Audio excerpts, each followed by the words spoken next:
আমরা যেমন আওয়ামী ফেসিবাদের আমলে কথা বললেই গুম আর খুন হয়ে যেত মানুষ, তারা ভয় দেখাতো মামলার হামলার, রাজপথে নামলেই গুলি করত আর লাঠি পেটা করত, কামান দাগাইতো যেন কোনো তাদের অপকর্মের প্রতিবাদ না করতে পারে।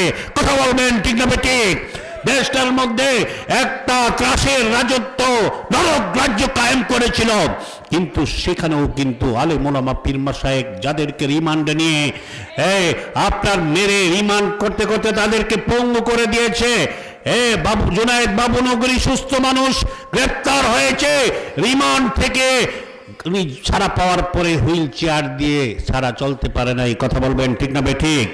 এই আলেম ওলামা পীর মাশায়েখদের প্রতি এই অমানবিক নৃশংস হত্যা নির্যাতন নিপীড়নের কারণে তাদের চোখের পানিতে আহাজারিতে ফরিয়াদে আর আসমানের আরশ কেঁপেছিল।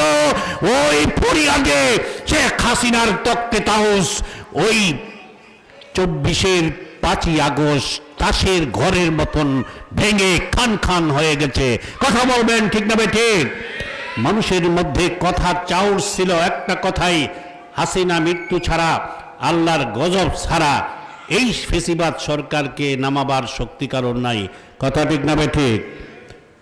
অনেকেই আন্দোলন করছে, 16 বছরই করছে, হাসিনার আওয়ামী লীগের টিকিটাও লড়াইতে পারে নাই। কথা ঠিক না ঠিক? রাজপথে দাঁড়াইতে পারে নাই, তল্পি তল্পা লইয়া লেঙ্গুল লইয়া দৌড় দিছে। এদেশের ছাত্র জনতা, এদেশের ছাত্র জনতা, এদেশের পীর মাশায়েখ, শায়েখে চরমনাই, চরমনাইয়ের পীর সাহেব, এই আলেম ওলামারা ওই দিন বুক পেতে দিয়েছিল কামানের সামনে। তারাই আপনার কারফিউ ভেঙেছিল। কথা বলবেন ঠিক না ঠিক? কারফিউ ভেঙে বঙ্গভবনের দিকে সেদিন তারা মার্চ করেছিল।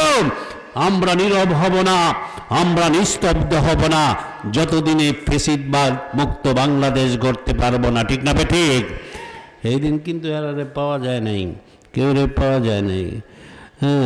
আমাদের দেশে তো রাজনীতি চলে, হরতাল দিয়ে আন্দোলন দিয়ে নেতারা এসি রুমে বয়ে বয়ে খায় আন্ডা, আর কর্মীরা রাজপথে খায় আওয়ামী লীগের ডান্ডা। কথা বলবেন ঠিক না ঠিক? এই হলো রাজনীতি। আর আলেম ওলামারা দেখেন, সর্বপ্রথম এদেশের সবচেয়ে লাখ কোটি তৌহিদি জনতার যিনি আধ্যাত্মিক রহমান শায়েখে চরমনাই, চরমনাইয়ের পিসাব, উনি নিজেই রাজপথে কয় গুলি করো, আমার বুকে আগে গুলি করো। ঠিক না ঠিক? এটা হলো ইসলাম। এই ফেসিবাদ মুক্ত বাংলাদেশ গড়েছে আমরা, আলেম ওলামা, ছাত্র জনতার রক্তের বিনিময়ে, ত্যাগের বিনিময়ে, কুরবানির বিনিময়ে, জেল জুলুম নির্যাতন নিপীড়ন উৎপীড়ন হুমকি ধমকির বিনিময়ে ফেসিবাদ মুক্ত বাংলাদেশ গড়েছি। এই ফেসিবাদ এদেশে ওয়াজ মাহফিল করতে বাধা দিত, ধর্মসভা করতে বাধা দিত, ইসলামের কথা বলতে বাধা দিত। কথা বললেন ঠিক হবে ঠিক? ওই ফেসিবাদ মুক্ত বাংলাদেশে কেউ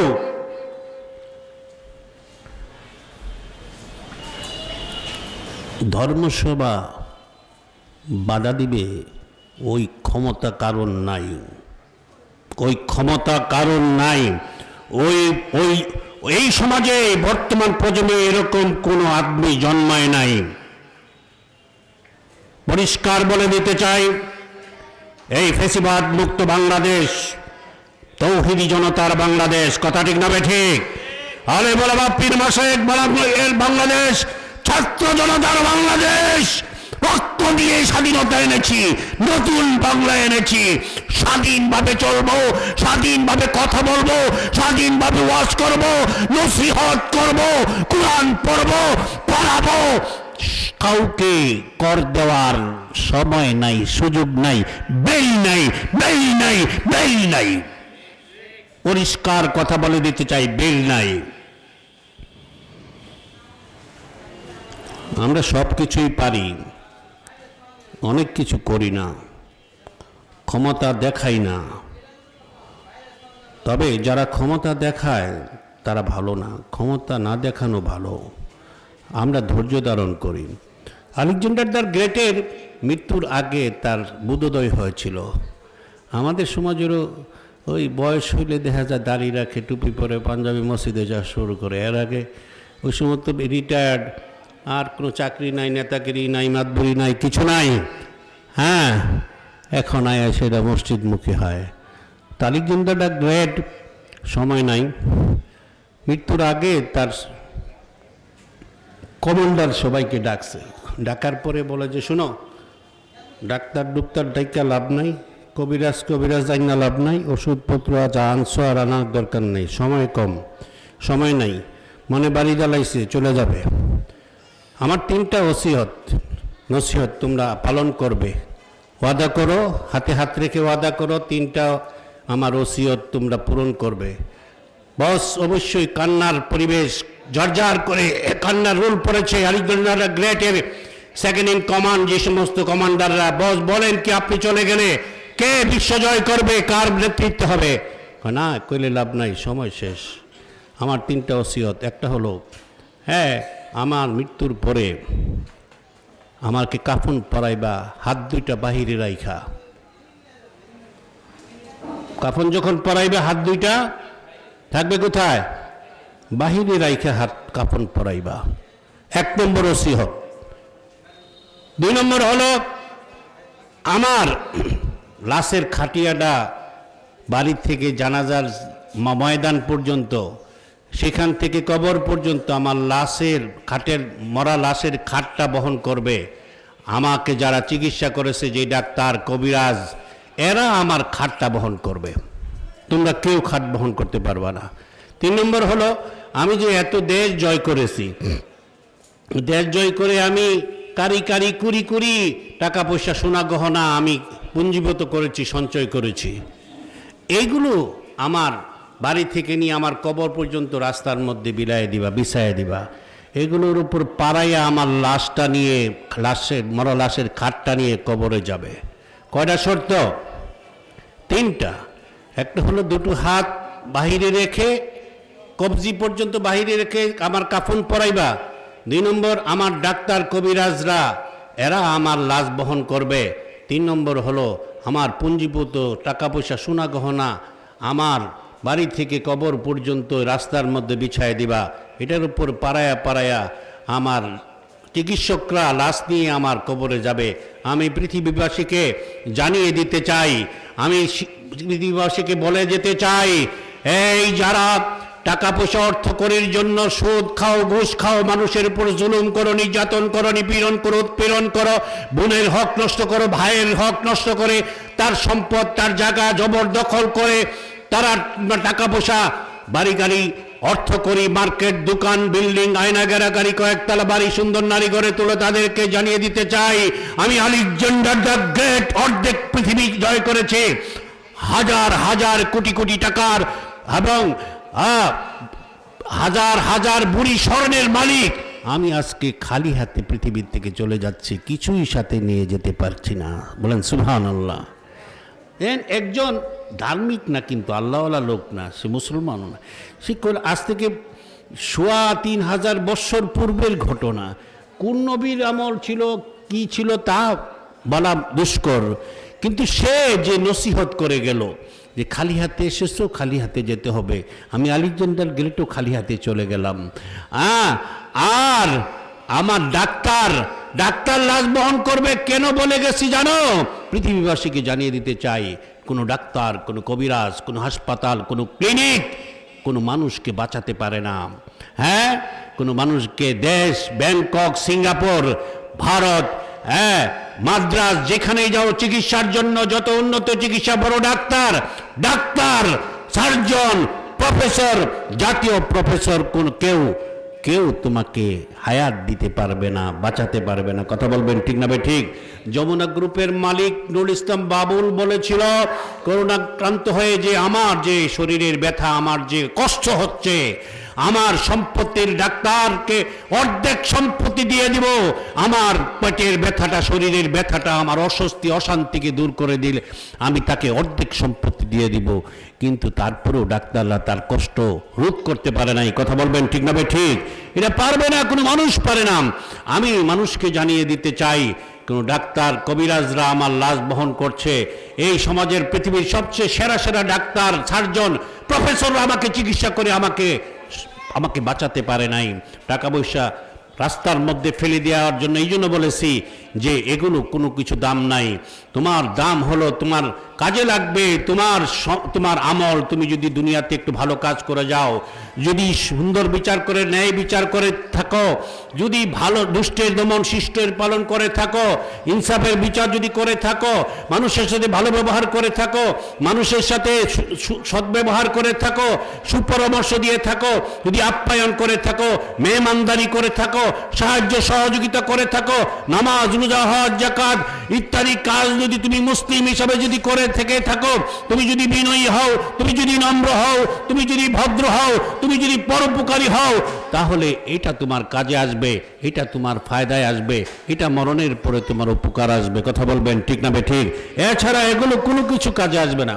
এই জন্য আমার আল্লাহ রাব্বুল আলামিন বলেন, يوم لا ينفع مال ولا بنون إلا من أتى الله بقلب سليم। বলেন আল্লাহু আকবার।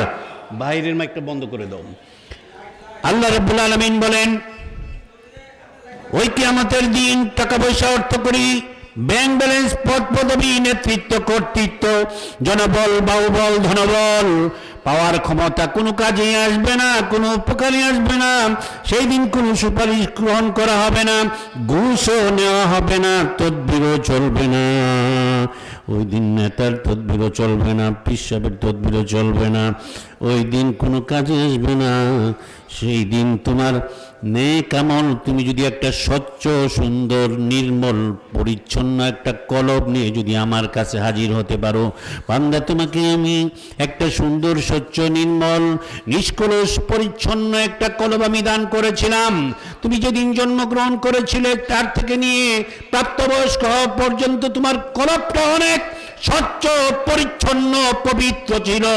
কিন্তু যখন তুমি প্রাপ্তবয়স্ক বালেগ হয়ে যাও, নামাজ কাজা করেছো, মিথ্যে কথা বলেছো, গীবত শিকায়েত পরচর্চা করেছো, মদ্যপান করেছো, জিনা ব্যভিচার, বিভিন্নভাবে গুনাহ করে, পাপ করে তোমার কলবটাকে তুমি কালো করে ফেলেছো, কলবটাকে তুমি দাগে ভরে ফেলেছো, দাগে ভরে ফেলে। গুনাহ করলে হাদিসে আসছে কলবে একটা দাগ পড়ে যায়। তো এই দাগওয়ালা কলব, আল্লাহ কয় দাগওয়ালা কলব আমি নেই না। আরে ভেজাল জিনিস আমি নেইও না, ভেজাল জিনিস আমি দেইও না। বলেন আল্লাহু আকবার। তুমি আপেল কিনতে গেলে যদি আপেলটাতে একটা আপেলে কোনো দাগ থাকে, স্পট থাকে, একটু পচা থাকে, এর বদলাই দাও, এটা পচা, এটা নষ্ট, তুমি নিতে চাও না। কথা বলবেন ঠিক না ভাই? ঠিক। গোলালুর মধ্যে পচা থাকলে, একটু দাগ থাকলে নাও না। হ্যাঁ, কালো বেগুনের মধ্যে, টমেটোর মধ্যে কালো দাগ থাকলে, স্পট থাকলে তুমি নাও না। একটা টমেটো, কালো বেগুনের দাম কত, তুমি এটা নিতে চাও না। তাহলে আমি যে কলবটার মধ্যে গুনার ময়লা আছে, পাপের ময়লা আছে, স্পট আছে, ওই কলবটা আমি অ্যাকসেপ্ট করব না। আমি কলব, বাইরের মাইক তো বন্ধ করে দেওয়া হয়েছে, বাইরের মাইক বন্ধ করছো না? বন্ধ। তাইলে আমি যে পরিচ্ছন্ন কলব দিছি, ওই পরিচ্ছন্ন কলবটা নিয়ে যদি ইল্লামান আতাল্লাহ বিকলবিন সালিম, পরিচ্ছন্ন একটা কলব নিয়ে আসলে এটা ফায়দা দিবে। হুজুর কেমনে সম্ভব? তাহলে কি কোনো পাপ করা যাবে না? কি সম্ভব? মানুষ কি ফেরেশতা? না, পাপ তো হবেই, পাপ তো হবেই, ইচ্ছায় অনিচ্ছায় হতেই পারে, গুনাহ হতেই পারে, নামাজ কাজা হতেই পারে, মিথ্যে বলা হইতেই পারে, কিন্তু পাপ করা অপরাধ নয়।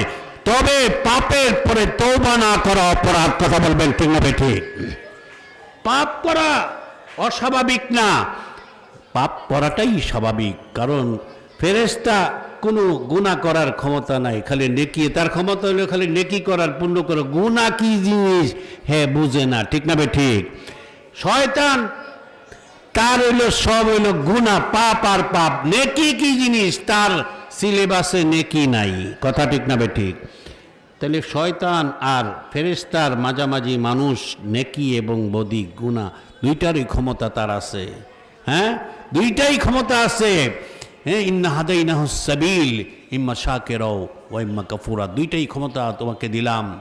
নেকির ক্ষমতাও দিলাম, বদির ক্ষমতাও দিলাম, দুষ্টের দমনের ক্ষমতাও দিলাম, শিষ্টের পালনের ক্ষমতাও দিলাম। তুমি যেটা গ্রহণ করো, যদি ভালোটা গ্রহণ করো, পজিটিভ পজিশনে যদি থাকো, মান আমিলা সালিহান ফালি নাফসিহি, তো পজিটিভ পজিশনে যদি ভালো কাজ করো, যদি ইতিবাচক কাজ যদি করো, ধর্মকর্ম যদি করো, যদি একটু বিনয়ী হতে পারো, নম্র হতে পারো, পরোপকারী হতে পারো, যদি দ্বীন এবং ইসলাম কোরআনের মসজিদ মাদ্রাসা আলেম ওলামা পীর মাশায়েখ তাওহীদি জনতা নামাজি দিনদার মানুষের প্রতি শ্রদ্ধা রাখতে পারো, শ্রদ্ধা দেখাতে পারো, সাহায্য করতে পারো, সম্মান দেখাতে পারো, তাহলে এটা তোমার কাজে লাগবে। কথা বলবেন ঠিক না ঠিক?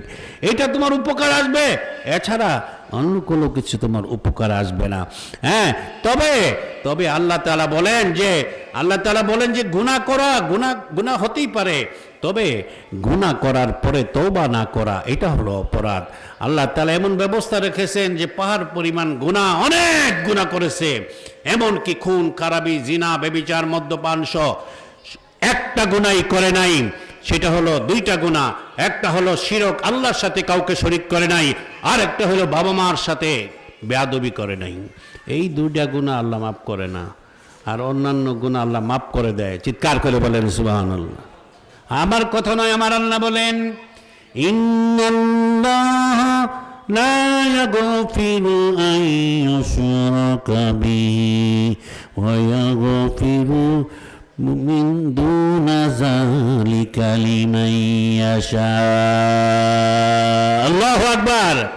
আল্লাহ বলেন যে শিরক করলে, আমার সাথে কাউকে শরীক সাব্যস্ত করে, এটা আমি মাফ করি না। এছাড়া আমি সব গুনাহ যদি কেউ তওবা করে, এক্সকিউজ করতে পারে, তওবা করতে পারে, তাইবু মিনাজ যামবি কামাল্লা যামবা লাহু, যদি একটু এক্সকিউজ করে চোখের পানি ফেলে দিয়ে একটু যদি নরম হয়ে, বিনয়ী হয়ে, নম্র হয়ে যদি ক্ষমা চাই, মনি পাপ করেছি, রব্বে করিম পাপ করেছি, শয়তানের ধোঁকায়, বন্ধু বান্ধবের ফেরিবে পড়ে, লোভের লালসায়, সম্পদের লোভে, নারীর লোভে পড়ে, আমি নারীর ফেরিবের মধ্যে, ধোঁকার মধ্যে পড়ে রব্বে করিম গুনাহ করেছি, পাপ করেছি, রব্বে করিম বুঝতে পারি নাই, পাপ করে নিজের জীবন যৌবনকে ধ্বংসের মুখোমুখি দাঁড় করিয়ে দিয়েছি।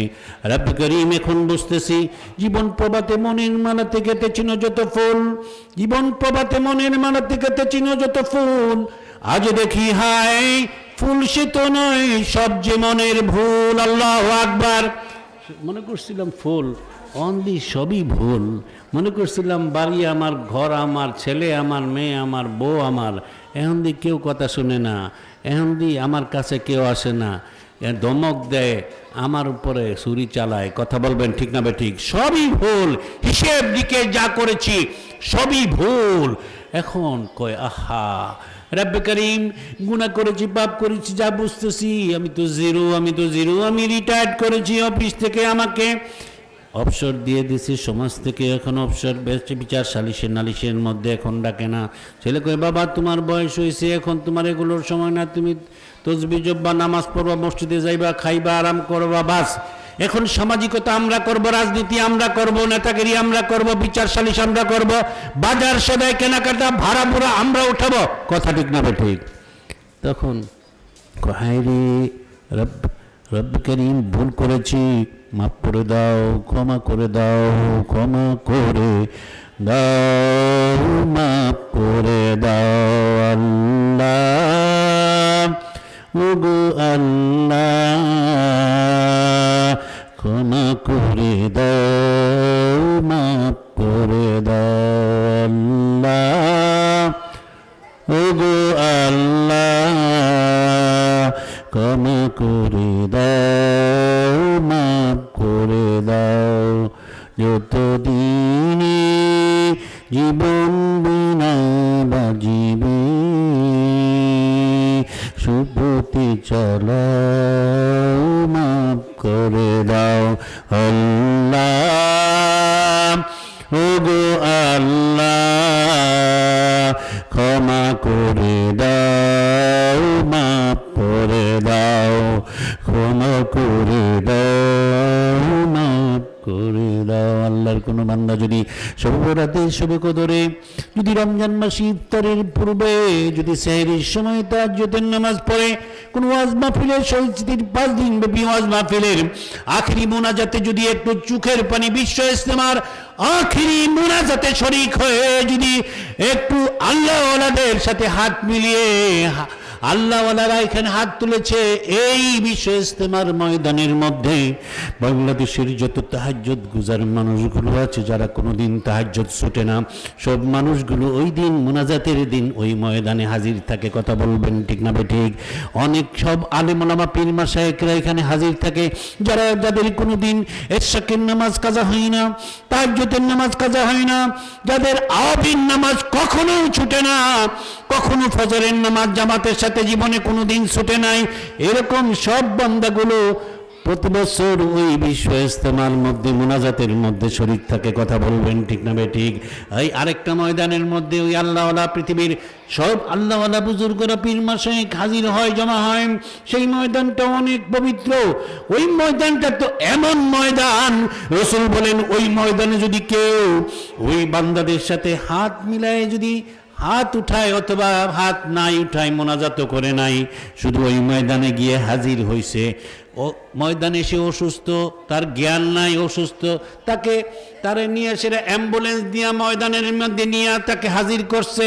অ্যাম্বুলেন্সের ভিতরে সে অজ্ঞান অবস্থায়, রাসূল বলেন ওই ব্যক্তিকে আমার আল্লাহ ওই আরাফাতের ওই ময়দানে উপস্থিত হওয়ার কারণে আজকে একটা শিশু যেরকম নিষ্পাপ, ওই বান্দাকে আমার আল্লাহ এরকম নিষ্পাপ ঘোষণা করেন। চিৎকার করে বলেন সুবহানাল্লাহ। ওই ময়দানে কেউ হাজির হইলে জ্ঞানে অজ্ঞানে ইচ্ছায় অনিচ্ছায়, মানে হাজির হইলে হাজির ভেসে হাজির হইলে হয়, দোয়া করে নাই, কান্নাকাটি করে নাই, নামাজও পড়ে নাই, এত ইবাদতও করে নাই, খালি ময়দানে হাজির হয়েছে। ময়দানে হাজিরের কারণে, কারণ ওই ময়দানের মধ্যে সকল নবী রাসূলরা হাজির ছিলেন, সকল নবী রাসূলের চোখের পানিতে সিক্ত আরাফার ময়দান। চিৎকার করে বলেন সুবহানাল্লাহ। আরেকটা ময়দান, ওইখানে যাইতে 7 লাখ টাকা লাগে, উমরা করতে গেলে 1.5 লাখ 2 লাখ টাকা লাগে, ওই ময়দানে গেলে তাও অত টাকা নাই। তো বিশ্ব ইস্তেমা যাইতে তো এত টাকা লাগে না, আখিরি মোনাজাতে শরীক হয়ে চোখের পানি ফেলে দিয়ে আল্লাহর কাছে ক্ষমা চাইলে আমার আল্লাহ এক নিমিষে সারা জীবনের গুনাহ খাতা মোচন করে, এই যে কলবের মধ্যে গুনার ময়লা ছিল সব ময়লাগুলো ডাস্টার দিয়া যেরকম ব্ল্যাকবোর্ডের মধ্যে মুছুনি দিলে সব মুছে যায়, তওবা করলে কলবের গুনার যত ময়লা আছে আমার আল্লাহ এক নিমিষে সব পরিষ্কার করে দেন। চিৎকার করে বলেন সুবহানাল্লাহ। রাসূল বলেন তাইবু মিনাজ যামবি কামা লা যামবা লাহু, তওবা করার পরে, তওবা নাসুহা করার পরে, তওবার মতো তওবা, খাঁটি তওবা, চোখের পানি দিয়ে আল্লাহর কাছে ক্ষমা চাইলে এই লোকটাকে আমার আল্লাহ এমন নিষ্পাপ করে দেন যে মনে হয় যেন তার জীবনে কোনো গুনাহই ছিল না। চিৎকার করে বলেন সুবহানাল্লাহ। নিষ্পাপ শব্দটা শিশুর মতন করে দেয়। তাহলে আল্লাহ যে স্পটহীন দাগহীন কলব দিয়েছেন, আবার গ্রহণ করবেন দাগহীন, যেটার মধ্যে স্পট নাই, দাগ নাই। তাহলে স্পট ছাড়া, দাগ ছাড়া কলব নিয়ে হাজির হওয়া সম্ভব না অসম্ভব? সম্ভব না অসম্ভব? সম্ভব। আল্লাহ কিন্তু অসম্ভব কোনো দায় দায়িত্ব বান্দাকে চাপায় না। লা ইউকাল্লিফুল্লাহু নাফসান ইল্লা উসআহা। আল্লাহ বান্দার ক্ষমতা নাই, পাওয়ার নাই, সমর্থ নাই, এরকম আল্লাহ এরকম ব্যবস্থা করেন না। কাজেই আমরা যদি তওবা করি, ইস্তেগফার করি, ক্ষমা চাই, মাপ চাই, তাহলে কিন্তু আমরা নিষ্পাপ হয়ে একটা সুন্দর স্বচ্ছ কলব নিয়ে যদি কবরের মধ্যে যেতে পারবো। তো আল্লাহ তাআলা আমাদের সবাইকে আজকের এই ওয়াজ মাহফিল থেকে আরও ওলামা একরাম বয়ান করবেন। হ্যাঁ, আরও এখানে কলরবের মুফতি সাইদ আহমদ সাহেব আসবেন, কেফায়েতুল্লাহ কাশফি সাহেব বয়ান করবেন, মুফতি হাসান মাহমুদ সাদি সাহেব বয়ান করবেন। হ্যাঁ, ওনারা সবাই ভালো বক্তা এবং কোকিল কণ্ঠের অধিকারী, সুন্দর চমৎকার হৃদয় ছোঁয়া আলোচনা করেন, ওনারা আলোচনা করবেন। আজকে এই বর্ষণ সিক্ত দিনে সারাদিনই বৃষ্টি হয়েছে, বাদলা দিন গতকাল থেকে। তো এই বর্ষণ সিক্ত দিনেও যে এত ভাঙা গড়ার মধ্যে, এত ঘাত প্রতিঘাতের মধ্যে, এত চড়াই উত্তরায়ের মধ্যে, এত